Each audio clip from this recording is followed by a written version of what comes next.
30 rejections in a single calendar month. I know this number with absolute precision because I started recording each instance after the 15th time she simply turned away from me in bed, as if I weren't even there. From the outside, it might look humiliating or pitiful. But the reality was entirely different. At some point, it hit me. I was living in a marriage with a woman who no longer treated me with respect as her husband. It started so mundanely that it didn't trigger any alarm. At night, I reached out to her. In response, I heard the standard set of phrases. "I'm so tired." "Not tonight. My head hurts." At first glance, ordinary things, familiar to any married couple. Nothing unusual seemed apparent, but that impression was misleading. This was not an isolated refusal or the result of a hard day. It was about the consistent, regular shutting down of any physical contact between us. I didn't see it for far too long, until I began recording every instance. A phone app unexpectedly became my tool for a sober view of reality. Each refusal, a separate entry. Each excuse, another line. Each moment when I was made to feel that my desire for my own wife was somehow wrong, inappropriate, or even shameful. The list of reasons kept growing. I'm exhausted from work. What if the kid's here? I just got out of the shower. My period is coming soon. Maybe it's about to start. I just finished it. The inventiveness of these excuses was truly striking. But the issue was not just the sheer number of rejections. The most painful part was how they were delivered. No, sorry. No hint that it might affect me. No phrase like, later, or, another time. Just a dry, cold, no. One that sounded less like it came from a wife and more like it came from someone for whom you were completely irrelevant. As if I were a random acquaintance who had overstepped a boundary. The critical moment came on a Saturday morning. There was no work pressure. No children at home. The previous week had passed entirely calmly. No arguments. No conflicts. I sincerely thought this time might be different. That intimacy could exist between us again. I approached her not with crude desire or force. It was more than a physical impulse. I craved warmth and connection. She didn't even lift her eyes from her phone. Seriously? Now? I was going to do laundry. As if a pile of clothes was more important than the man she had shared 8 years of marriage with, the man trying to preserve intimacy between them. In that moment, something in me finally broke. I realized I had been playing by rules that existed only in her mind. And it was a game in which my loss was predetermined from the start. I lived in my own home like a monk. Constantly careful. Constantly tense. I suppressed any desire because I knew it would be met with sighs, eye rolls, or silent contempt. When I approached her for the 31st time, a change occurred. Not because her answer suddenly became different. She responded again with the same cold, precise contempt. The difference was in me. This time, I did not back down, shut myself off, or leave silently. I made a decision that became the point of no return for our marriage. I looked her straight in the eyes and calmly said a phrase I had never uttered before. "This isn't working anymore." No anger. No emotional pressure. Just a statement of fact. Her surprised look said more than any words could. She had grown so used to controlling our physical relationship unilaterally that she couldn't even conceive that I could set a boundary. That night, I didn't fall asleep feeling humiliated or resentful. I fell asleep with clear intent. Because I finally understood a simple truth. Respect cannot be begged. It cannot be earned with patience. It either exists, or it does not. And I was no longer willing to live without it. The next morning, I didn't pretend everything was fine. No light conversations over coffee. No small talk. I sat across from her at the kitchen table and opened my phone. "We need to have a serious conversation about what's happening between us." I showed her the screen. 30 recorded rejections. These are just the numbers for 1 month. Her reaction was predictable. At first, a mocking laugh. "You recorded this? That's weird." A typical attempt to shift focus. To make me the problem. For noticing the pattern rather than addressing the situation itself. 30 times in 31 days, I continued calmly. "This is not a coincidence. This is a deliberate, consistent choice." She immediately changed tactics. Marriage isn't just about sex. There are plenty of other forms of intimacy. Another familiar manipulation. To reduce my position to something primitive, ignoring the main issue, the constant rejection. "I agree," I replied. "Marriage isn't just physical. It's also respect. It's also attention. It's not forcing your partner to feel like an outsider in their own home." I asked a simple question. When was the last time you initiated any physical contact with me? The silence stretched so long that words became unnecessary. There was no answer because it didn't exist. She was comfortable taking everything I gave without giving anything back. That's ridiculous, she finally said. I'm not obligated to plan intimacy. It's supposed to happen naturally. The irony was clear. For months, she had methodically blocked any spontaneity, yet now she spoke of naturalness. Nothing between us has happened naturally for a long time, I replied. The only constant is that every time I tried to get closer, you treated me like a problem. At that moment, her true attitude could no longer be hidden. Maybe if you weren't so needy, I would even want to be closer to you. It's exhausting when you always want something. There it was. The truth, buried beneath all the excuses. In her perception, I was no longer a husband. I was a burden, a person whose mere desire irritated her. Needy? I asked. That's what you call a husband who wants closeness with his wife? Yes, she replied without hesitation. Exactly. Many women don't like constant pressure. You should learn to read the moment better. The conversation could have ended there. I could have apologized, promised to change, asked for another chance. That was probably exactly what she expected. That was what she had trained me to do for months. But I simply closed my phone and looked at her. You're right, I said. I was needy. I needed respect from someone who had none. I needed attention from someone who considered my feelings an inconvenience. But now that changes. Her confidence vanished from her face. She felt a shift. I don't need anything from you anymore, I continued. From this moment, this marriage is over. Not because of the lack of sex, but because you have made it perfectly clear how you see me. And I have finally accepted it. For the first time in a long while, she had nothing to say. The woman who always had arguments, excuses, and ways to twist situations was silent this time. Because I realized. She had gone too far, shown too much, and there was no turning back. The look of astonishment on her face was so strong it almost seemed absurd. She stared at me as if I had just announced my intention to leave Earth and move to Mars. That scenario simply did not exist in her imagination. In the reality she had constructed for herself, I was supposed to do something entirely different. Apologize for even daring to bring up intimacy, promise to be more patient and understanding, and return to my familiar role, quietly stepping back. You can't be serious, she said, her voice suddenly much quieter. You're really talking about ending the marriage over sex? No, I immediately corrected her. I am not ending this marriage because of sex. I am ending it because you have demonstrated a complete lack of respect for me as your husband. The problem with intimacy merely made this so obvious that ignoring it became impossible. She abruptly rose from her chair and began pacing the room, from the window to the wall and back. I could see her thinking, trying to find the move that would return control of the situation to her. This is absurd, she snapped. You're having a nervous breakdown.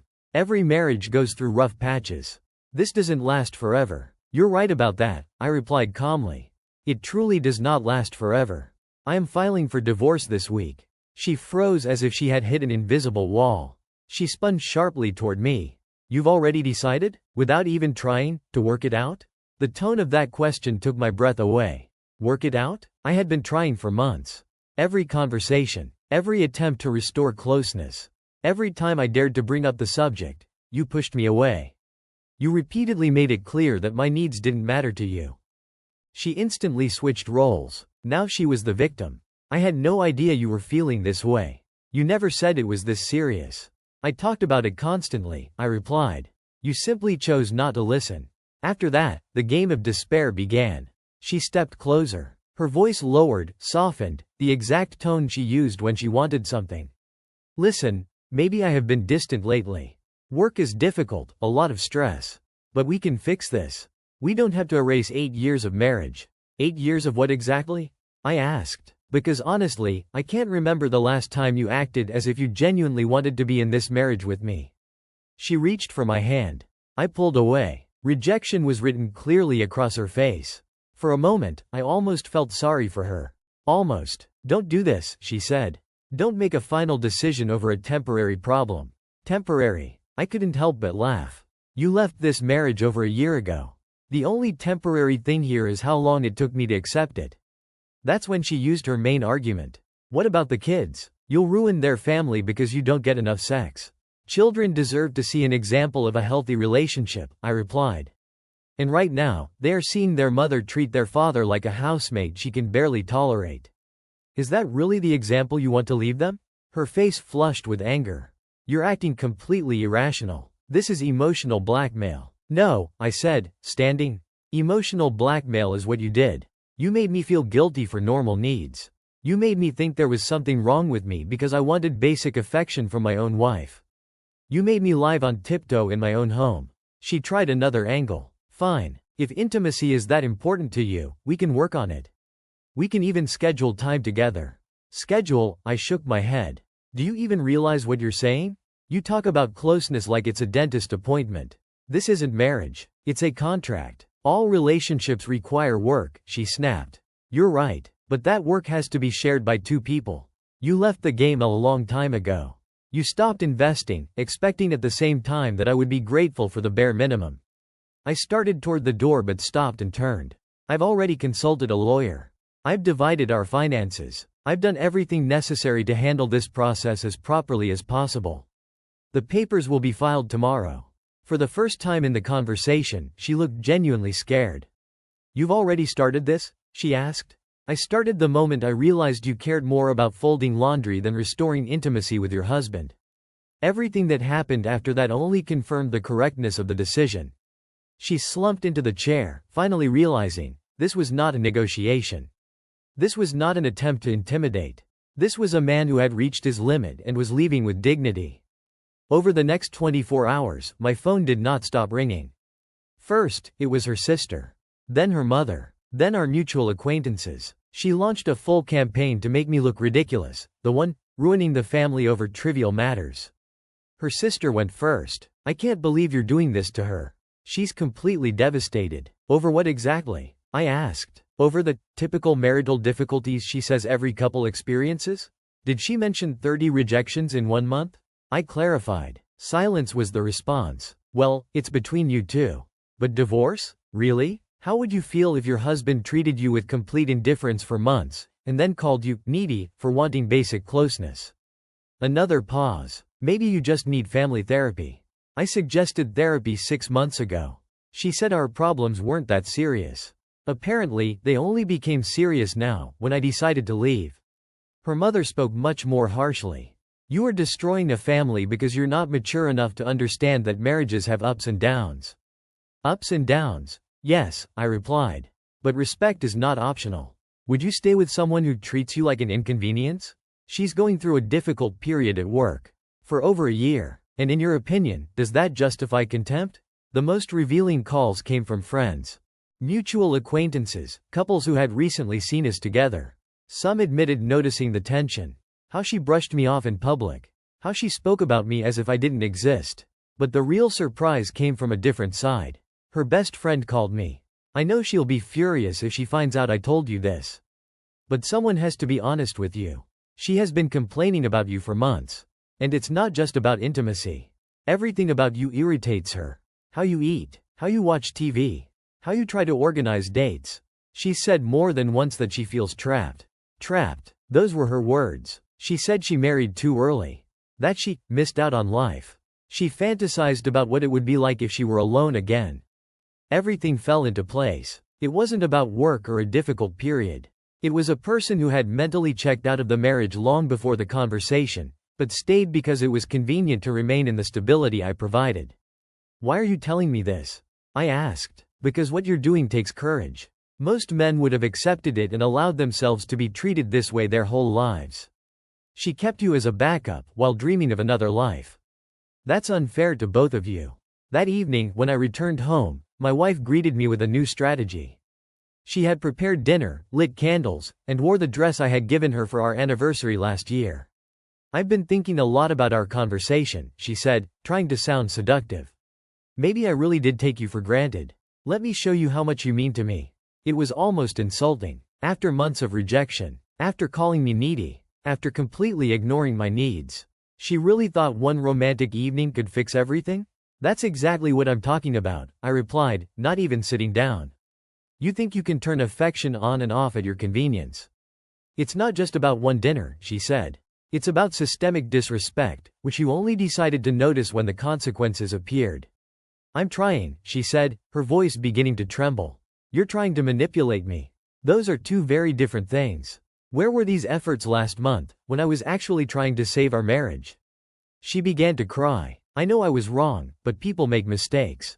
You can't just throw away everything we've built.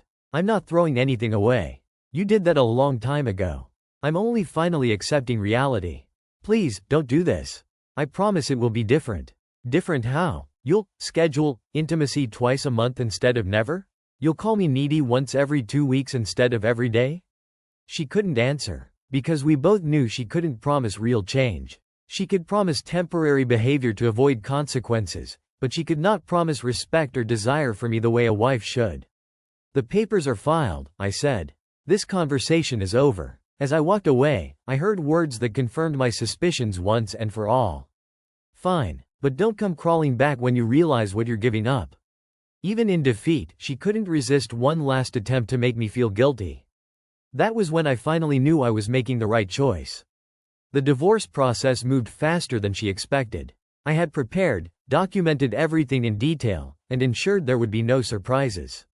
She constantly expected me to change my mind, to come back begging for reconciliation. Instead, every interaction was businesslike and final. In the third week, she made one last desperate move. I came home and saw her in lingerie. Music played. This full-blown seduction scene, something she had never done during our entire marriage. I miss you, she said, approaching me. I miss us. Do you miss what we had? What we had, she repeated. I looked around the room, set up for this performance. When exactly did we have something like this? Because I don't remember you ever putting in this much effort into our relationship when it actually mattered. I know I wasn't the perfect wife. But I can change. I want to change. You want to change because there are now consequences. That is not the same as real change. She stepped closer. Let me prove it. Give me another chance. I stepped back. You've had hundreds of chances. Every day I tried to get close to you was a chance. Every conversation when I said I felt rejected was a chance. Every time I offered to work on our relationship was a chance. You chose to ignore them all. But now it's different. I understand now. You understand that you're about to lose your comfortable life. But that's not the same as realizing how badly you treated me. She cried again, but this time the tears looked calculated. I love you. I know I didn't show it well, but I really love you. Love is not a feeling you hide and only pull out when something is about to be lost. Love is actions, daily choices, consistent behavior. You showed me what your version of love looks like. And I don't want anything to do with it. So that's it? 8 years of marriage mean nothing to you? 8 years mean a lot to me. That's exactly why I'm not willing to waste another 8 years hoping you'll become someone you're not. She made her final attempt. You think you'll be happier alone? Easy to start over at your age? Good luck finding someone who will put up with your neediness. And there it was again. Even in her final attempt to win me back, she couldn't resist striking at my character. You know what? I said, maybe you're right. Maybe I will be alone. But I'd rather be alone with my dignity than in a marriage with someone who thinks basic affection is pathetic. I never said you were pathetic. You didn't have to. You showed it every day for months. Meeting with the lawyers was simple and clear. She hired an attorney who tried to portray me as unreasonable, a man leaving a marriage that could still be saved. But my documentation was detailed and my reasons were transparent. I didn't demand anything excessive. I just wanted to leave. During a break, her attorney pulled me aside. Your wife is willing to try family therapy. She's willing to change to save the marriage. She had a whole year to try therapy. She refused. She's only willing now because the alternative is losing the life I provided for her. Don't you feel obligated to try for the sake of the marriage? My obligation is first and foremost to myself, to stop accepting treatment that no self-respecting person should endure. The final papers were ready on Friday. That evening, she called me. No longer angry, just broken. I hope you're happy, she said. I'm not happy. I feel relief. Those are two different things. I really loved you. Maybe, in your own way. But your way of loving destroys the one you love, and it exhausts you as well. You'll be better with someone who wants the same conditional type of relationship you're used to. And you'll be better alone. I'll be better with someone who genuinely wants to be with me. Or alone. Both options were better than staying in a marriage with someone who sees my feelings as an inconvenience. After I hung up, I sat in the quiet of my home and realized something important. For the first time in over a year, I felt at peace. No more tiptoeing. No more wondering if the evening would end in yet another rejection. No more analyzing every interaction to figure out if I was annoying her again. Just peace. I was finally free to find someone who would value what I could offer, instead of despising me simply for offering it. 6 months after the divorce was finalized, I ran into her by chance at a supermarket.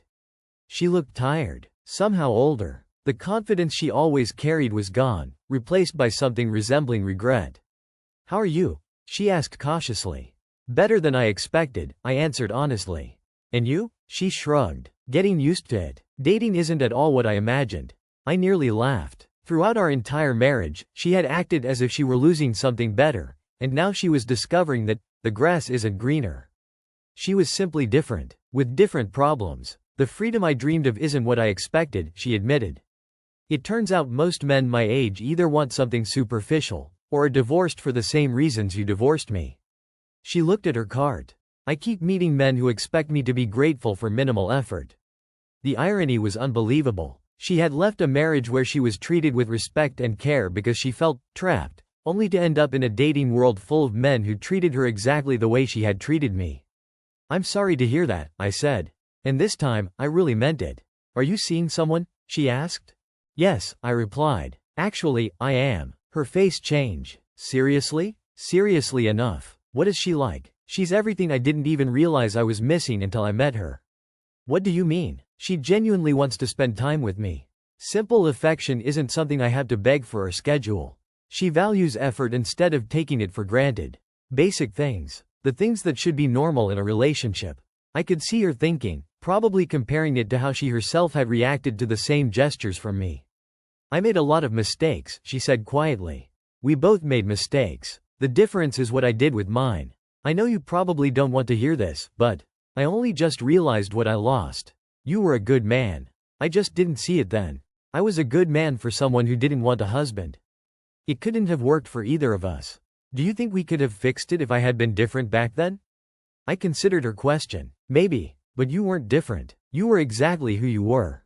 You can't build a marriage hoping someone will someday become a different person." "I've changed," she said. "All of this has taught me a lot. Now I know what I truly want." "Good. That will help you in your next relationship." She raised her eyebrows in surprise. "You don't want to try again?" "No. I'm with someone who wanted to be with me from day one. Not with someone who had to lose me to realize my value. Those are two very different things." As I walked away, I felt something I hadn't expected. Regret. Not for what she lost, but for what she never realized she had. She had spent our entire marriage looking for reasons to be dissatisfied, instead of appreciating what was right in front of her. 3 months later, I received a message from her sister. My ex-wife had gotten engaged to a man she met through a dating app. According to her sister, "He's nothing like you," which is probably good for both of them. I showed the message to my girlfriend. She laughed. Good for her. Some people just have to learn the hard way. That evening, as we sat together watching a movie, she leaned into me, with no reason. No refusals. No excuses. No attempts to make me feel guilty for wanting closeness. Just natural affection between two people who genuinely enjoy being together. "Thank you," I said. "For what?" "For wanting to be with me. For reminding me what it feels like to be valued. Thank you for not settling for less than you deserved. If you had stayed in that marriage, we would never have found each other." She was right. The best decision of my life was not trying harder to save a marriage that was already dead. The best decision was leaving someone who didn't appreciate what I offered, and finding someone who does. My ex-wife taught me an important lesson. Just not the one she intended. She showed me that self-respect is non-negotiable. That love without respect is just a convenient habit. And that sometimes the bravest thing you can do is stop trying to fix something that was never meant to work. I never thanked her for that lesson. But, in a way, her 31 refusals became the best thing that ever happened to me. She forced me to stop accepting crumbs and start demanding the full meal I deserved. Our story had come to an end.